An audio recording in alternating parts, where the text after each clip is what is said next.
Well, listen, welcome back to our second installment of this pre-election, this midterm, if you would, special report. I'm Pastor Jack Hibbs and the voice of Real Radio, and we have a very special guest and a very special meeting today that we want to include you in on as a believer. It's very, very important that in this midterm election, as you've probably been hearing on all of the news and all of the articles that you've been hearing about, that this is one of the most, if not the most, important midterm election regarding not only our nation, but right here in California, it could be what California experiences as a shift. That's what we're praying for, and that's what we're looking to. And I want to remind you before we get into meeting our special guest today, that we are hearing more and more of evangelical pastors running for office in the state of California. My source for this, by the way, is Senator Mike Morrell, that we're seeing more Christians running for office in the state of California than at any other time. Why is that important? Because we are all about bringing forth what we believe, getting involved. It's not just church on Sunday and prayer on Friday. It's doing God's righteousness every day of the week in our lives. And so today we have with us a man that I absolutely have come to love because I've come to know him. And I believe that God has put our guest today on the front line. And so we're going to be talking about three key issues, unrehearsed to he and I, but three key issues that are true and ring true to your heart. So I want you to meet today a candidate for governor, Mr. John Cox. Thanks for having me, Jack. It's our pleasure. And my pleasure. My pleasure. It's my pleasure, and it's my pleasure again because this is not the first time that we've met. No. You had me at your wonderful church, and we were there, and you did, and you hit the ball right out of the park. Something that the Dodgers were not able to do this these last few days. We won't get into baseball. Okay. We won't go down that road. Yeah. But, so, John, for our audience, which is predominantly Christian audience, being a Christian station and a Christian broadcast, but not solely Christian. The beautiful about what you and I are going to talk about is the fact that the issues, the things that we're going to speak about, really define where we're at as believers and non-believers, because it affects our very lives, all of it. So tell us a little bit about John Cox before we get into the Trinity of Truth issues, as I like to put it. Well, you know, my background is raised in Chicago, a single mom. My real father actually date raped my mom, which is a major part of my background. He didn't stick around. He married her. I didn't even know his name until I was a teenager.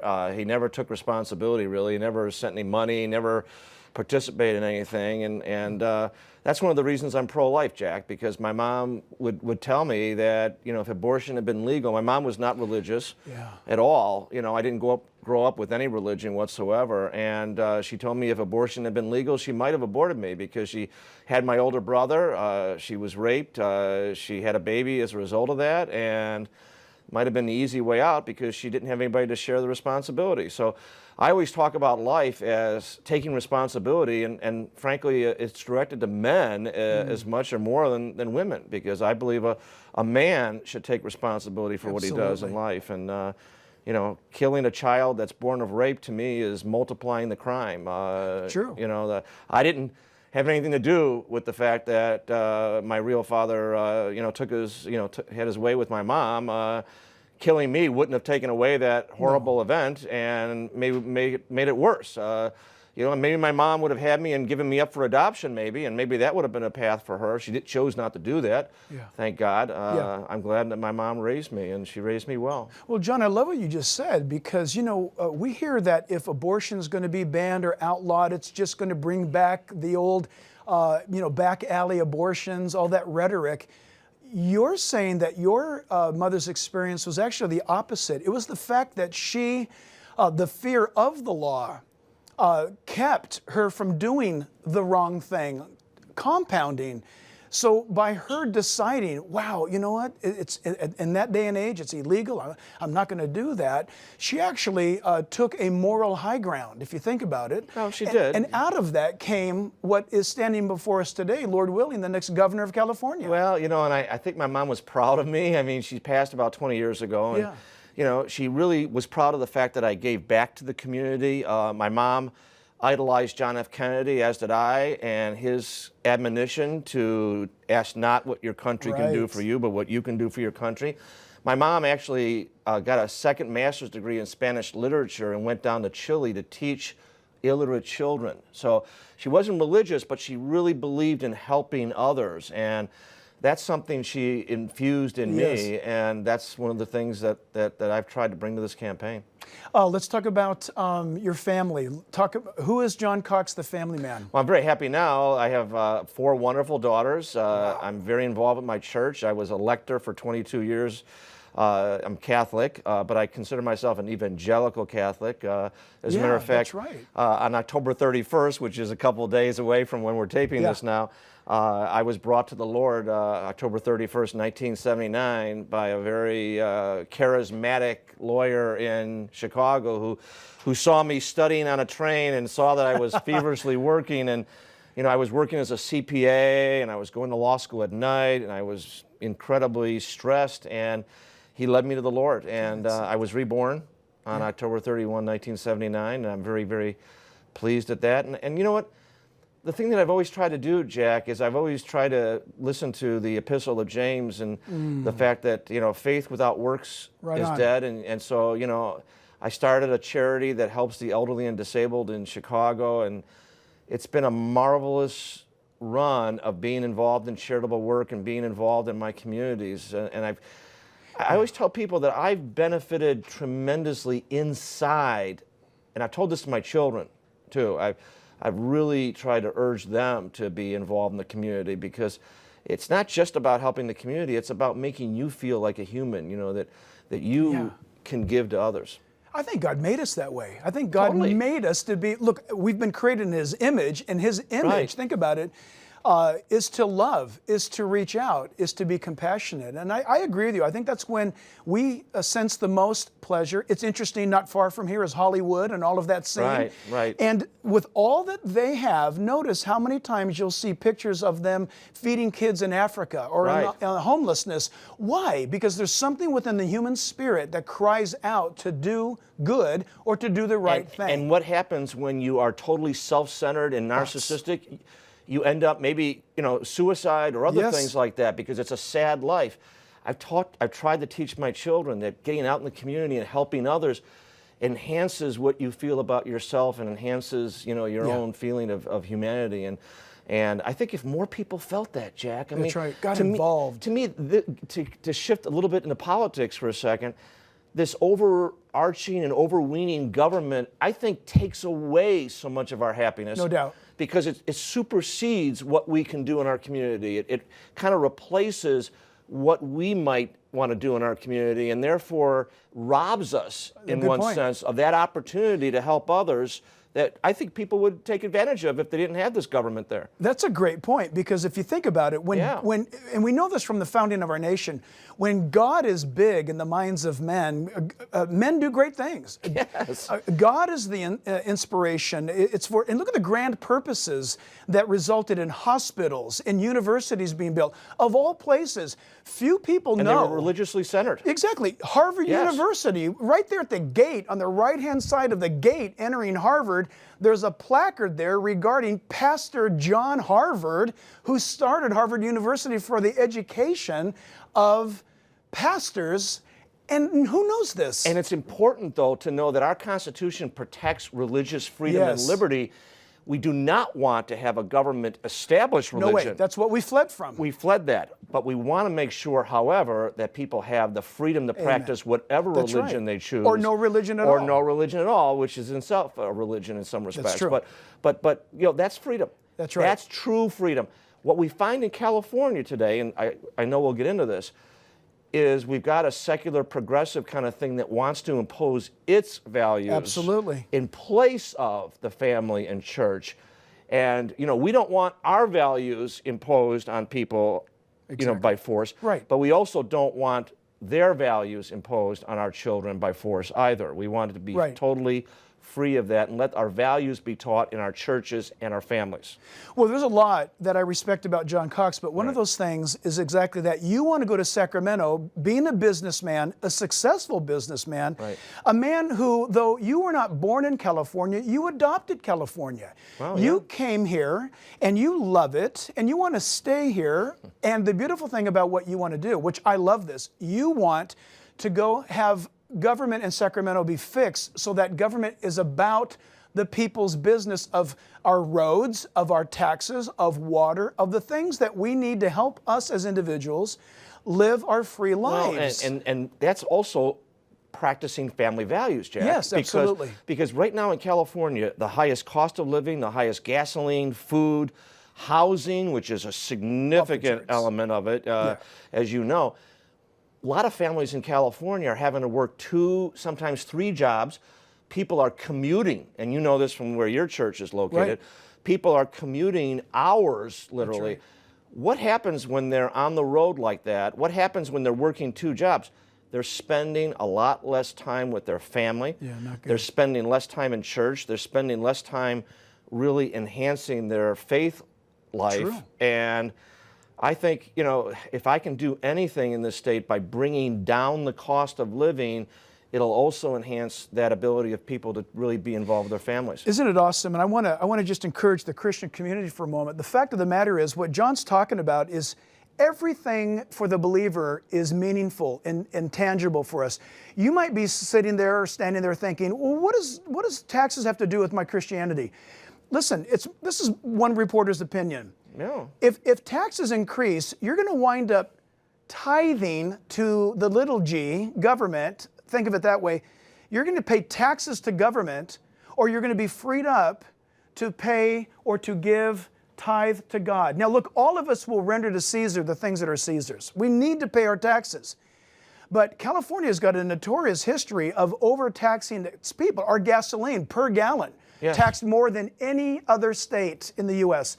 Unfortunate. So it matters. Everything about politics matters because it affects your home. So, John, in light of this, I want to ask you something. Let's consider, years ago, I had this idea. I was studying politicians and what they were running for, and I came across something, now it's close to 15 years ago, that I nicknamed the Trinity of Truth. And I was happy, by the way, during the presidential primaries, to share this with Ted Cruz, and he wound up adopting this concept on a few of his campaign stops, and it's this. So if it means anything, then God gave me the idea. If it doesn't work, then it's Jack's idea. But here's the deal: from a evangelical or faith-based position, I have figured out that if I find out where the candidate stands on 3 issues, thus the Trinity of Truth, then as I look at how they voted on those issues, I can actually, under that column, tell you how they will vote on other issues.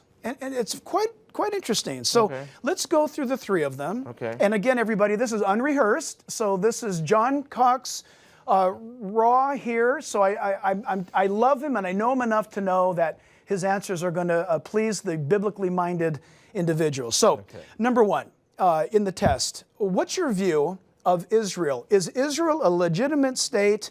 And what about the Israeli today in Israel? Who are they? What are they to John Cox? It's not only a legitimate state, it's a major partner of ours. It's a major defender of liberty and democracy and freedom in a region that hasn't always lived according to those things.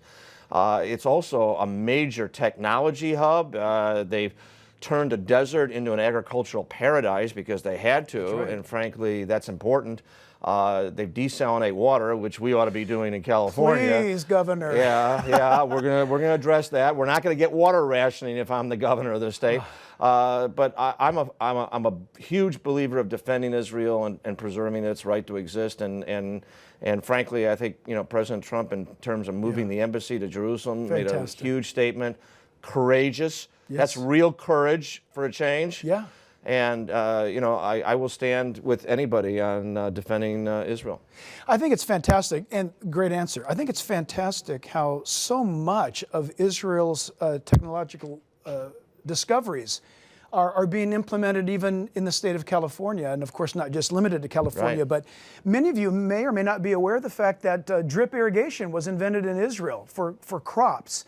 A lot of the way that they engineer crops without using pesticides, by using insects, is something that has been perfected in Israel. Israel, a nation the size of New Jersey, is the basket of fruits, vegetables, and flowers to Europe. And high technology, High medical technology. care and computers and all kinds of things. It's just wonderful. That's true. We have iPhones here with us right now. Israeli technology inside those iPhones and many Totally. other things. Yeah. So do you believe this, John? The Bible says in Genesis chapter 12 regarding Abraham and the future, of course, being Israel. God said, I will bless those who bless you, and I will curse those who curse you. And so the context is Abraham's descendants, of course, predominantly being Israel. Right.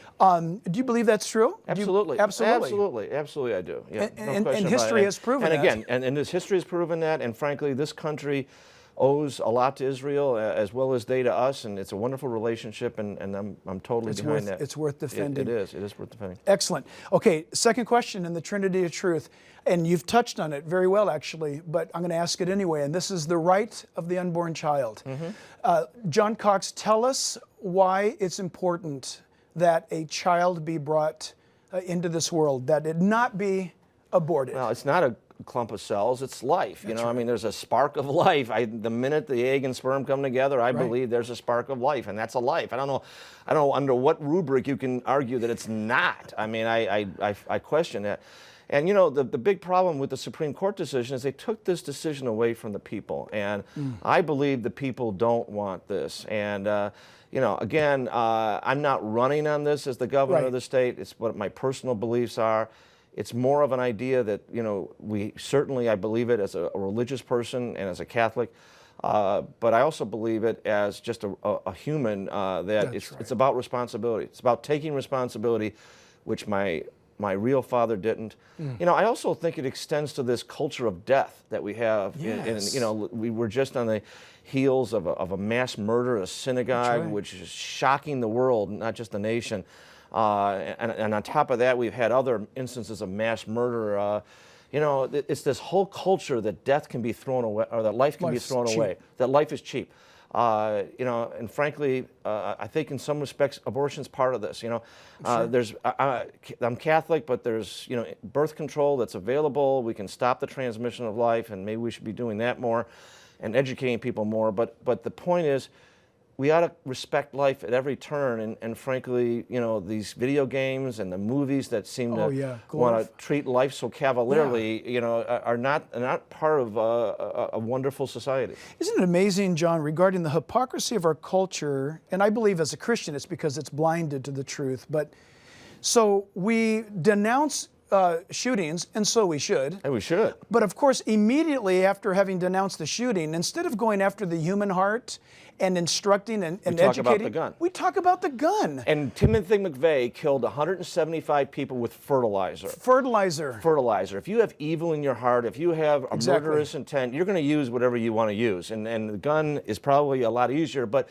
the point of the matter is, we've got to go to the culture. Exactly. It's the heart. It's the belief that life is precious. And that's something that I don't think any political leader of any religious background or even any partisan background, hopefully, will all agree that life absolutely should be protected everywhere. Yeah, and to make your point, let's just back away from the faith-based argument of this. Again, most of you are Christians watching right now. For a moment, let's divorce ourselves from our biblical worldview. Why, and I'm going to set this up, why is it that more young people today, Christian or not, Bible-believing, faith-based or not, are pro-life? Did you know that? Many young people today, the vast majority in decades, are pro-life. Why?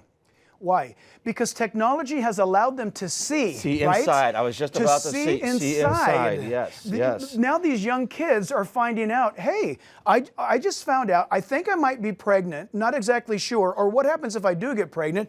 They go on their phone, they find out, they start looking at YouTube or something like that, they see the image of this baby. And then if they are pregnant, now they go down to the local mother or women's care center. They find out, oh my goodness, that's my baby. At a relatively few weeks, you can see an outline of a hand. You can see an outline of a foot. You know, I mean, this is a person. Exactly. And they know that. The mother sees that. And so now you see a great increase in young people defending life. Why?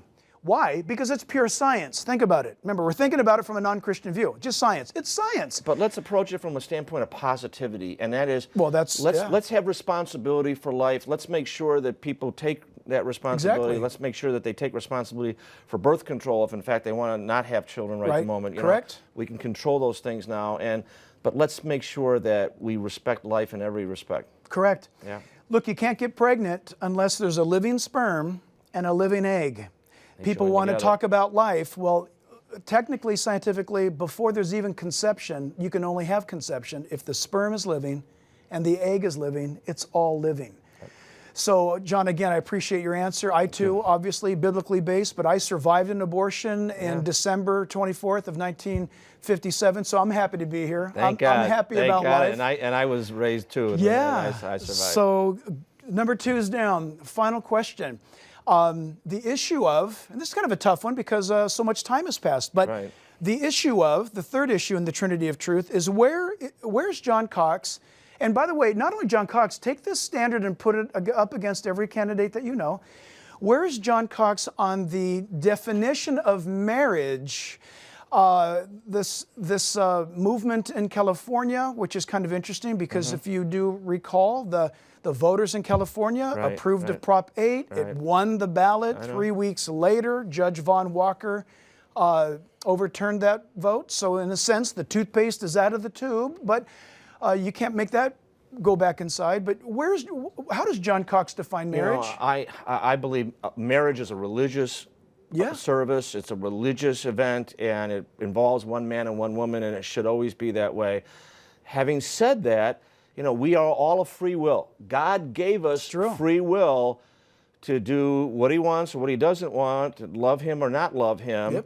And if you want to love somebody of the same sex, and you're not hurting anybody else, it's a free liberty. I fully endorse that.